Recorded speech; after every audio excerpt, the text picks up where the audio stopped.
মায়ের কাছে টেলিফোন করে, মা আমি 3 দিনের জন্য ঢাকা থেকে 1.5-2 মাস হয়ে গেল, এখন বাড়ি আসতেছি, ছুটি হয়ে গেল।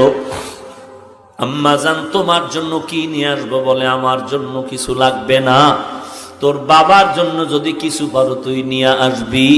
এরে নবীর উম্মতের দল, সন্তান মার্কেটে গিয়া শপিং করে, মাকে বলে মা বলো কি আনবো? মা বলে কিছু আনা লাগবে না। বলে মা তুমি এমন কেন করো? বলে বাবা তুই আমারে কি দিয়ে খুশি করবি? তুই যদি স্বর্ণের কিছু দাও তারপর আমি খুশি হতে পারি না। তুই তাড়াতাড়ি আয়, তোর চেহারাটা দেখলে যেই খুশি হব, ওই খুশি আমারে তুই কাপড় দিয়েও করতে পারবি না। তুই আমারে মা বলিয়া ডাক দিলে আমি মা যেই খুশি হব, এই খুশি তুই আমাকে কিছু দিয়ে করতে পারবি না।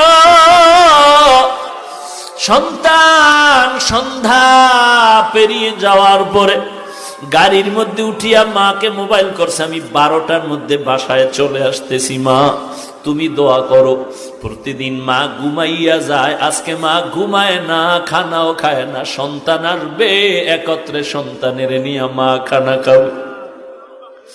ঘড়ির কাঁটার দিয়ে তাকায় আর দেখে কখন 12টা বাজবে, সন্তান আইসা মা বলে ডাক দিবে। মা ঘড়ির দিকে বারবার তাকায়। এরকম দেখতে দেখতে 12টার কাঁটা ঘুরিয়া সামনে আগায় গেল। মা বলে কি ব্যাপার, কোনো যানজটে পড়লো নাকি? এইবার চিন্তা গভীর হচ্ছে, বাবায় ঘুমায়। এবার মা ডাক দিয়ে কয়, আমার আব্বা জানকে ধাক্কা দিয়ে কয়, ছেলে এখনো কেন আসে না? 12টা বেজে 1টা বেজে গেল, এত দেরি কেন? একটু টেলিফোন করো।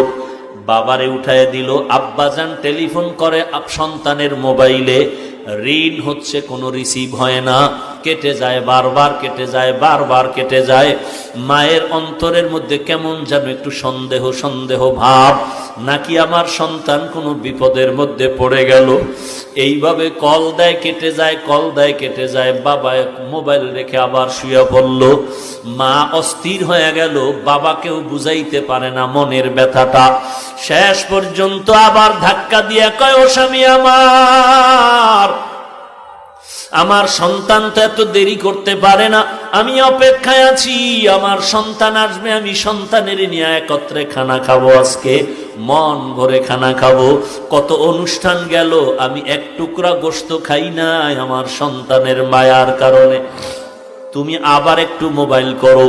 বাবায় ঘুম থেকে উঠিয়া আবার মোবাইল করে, রিং হয়, রিসিভ হয় না, রিং বাজতেছে, রিসিভ হয় না। এইভাবে দীর্ঘক্ষণ যখন ট্রাই করা শুরু করলো, এক পর্যায়ে হঠাৎ করে দেখে মোবাইলটা রিসিভ হয়ে গেল। ডাক দিয়ে কয়, বাবা তুই কই? হঠাৎ বাবার কানে দেখে সন্তানের কণ্ঠের আওয়াজ নাই, অন্য লোকের আওয়াজ।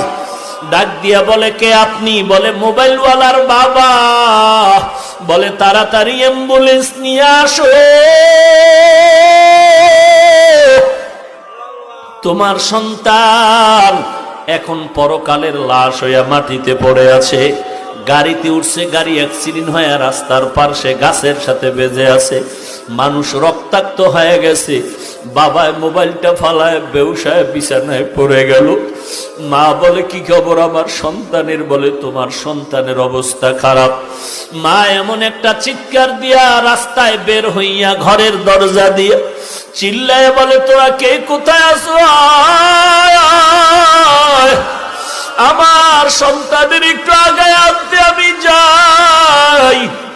বাবা আমার মাকে সান্ত্বনা দিয়া ঘরে আটকাইয়া অনেক মহিলাকে বসায় বলে, এখানে ধরে রাখো। বাবায় তাড়াতাড়ি টেলিফোন করে অ্যাম্বুলেন্স নিয়ে